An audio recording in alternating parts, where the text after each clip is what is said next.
তার মানেটা হলো আমার কোনো আকার ছিল না, আমার কোনো আকৃতি ছিল না, অবন্ধের সময় আমার ভিতরে কোনো প্রাণ ছিল না, কেউ আমাকে চিনত না, আমার কোনো বন্ধু বান্ধব ছিল না। অবন্ধু সেই মৃত্যু থেকে আল্লাহ তাআলা আমাদেরকে এত সুন্দর একটা চমৎকার জীবন দান করেছেন। সবচেয়ে সুন্দর অভ্যয় দিয়ে আল্লাহ তাআলা দুনিয়ার জীবনে আমাদেরকে পাঠিয়েছেন। আবার দুনিয়ার জীবন যখন শেষ হয়ে যাবে বন্ধু, আবার আমাদেরকে আল্লাহ তাআলা যাকে সারা দিয়ে ওই কবরে চলে যেতে হবে।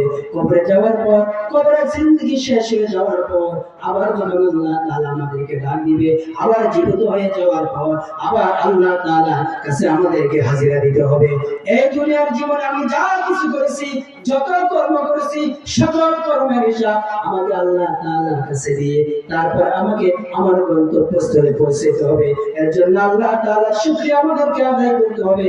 কারণ আমাদের আকার ছিল না, আকৃতি ছিল না, আল্লাহ তাআলা অস্তিত্ব হতে আমাদেরকে আল্লাহ তাআলা অস্তিত্ব দান করেছেন। তিনি আমাদের স্রষ্টা। এর জন্য ওই আল্লাহ তাআলার শুকরিয়া আমাদের আদায় করা লাগবে, ঠিক কি না?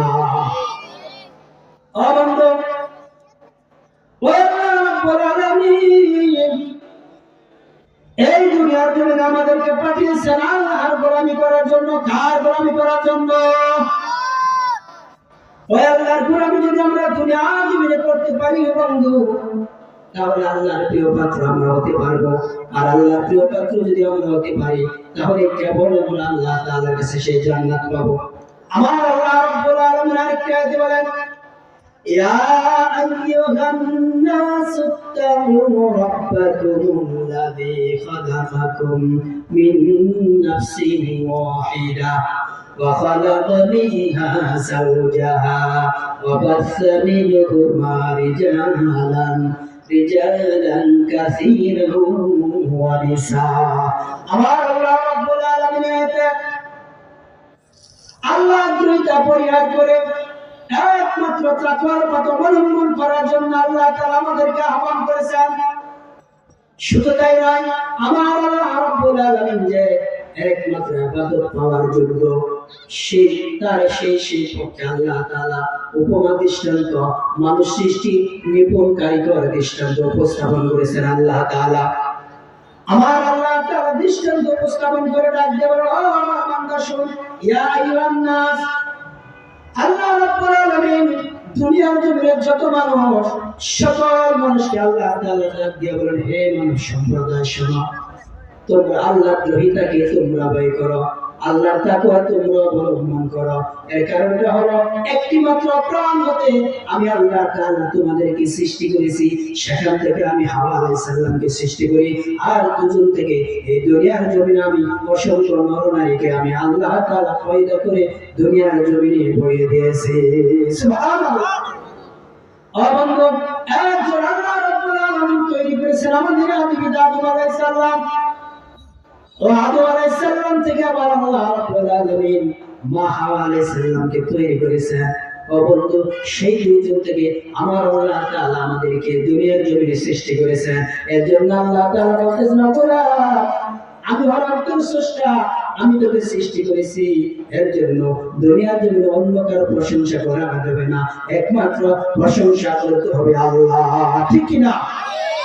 ও বন্ধু, ভালো করে বোঝা, দুনিয়ার জমিনে আমার মা, আমার বাবা, আমার জন্মের পর থেকে আমার ভরণ পোষণ সকল কিছু দিয়েছে। একটু ভালো করে বুঝতে হবে বন্ধু। এখন যদি আমি আমার বাবাকে বাদ দিয়ে, আমি আমার মাকে বাদ দিয়ে অন্যজনকে আমি বাবা ডাকি, আরেকজনকে আমি মা বলি, বলেন তো আমার মা বাবা আমার উপরে রাগ করবে কিনা?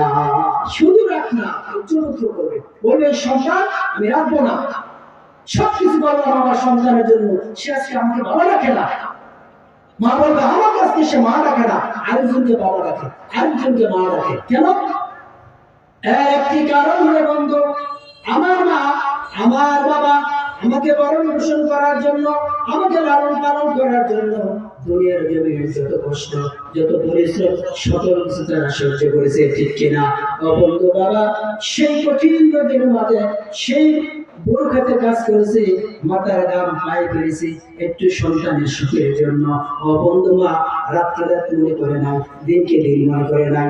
শীতের দিন মা সন্তান মার উপর সাপ করে দিয়েছে, মা ঘুমায় না কিন্তু সন্তানকে ভালো জায়গায় শুয়েছে, একমাত্র সন্তানের সুখের জন্য। ও বন্ধু, সেই পিতা সেই মাতা শুধু আমাকে লালন পালন করার জন্য এটুকু কাজ করেছে।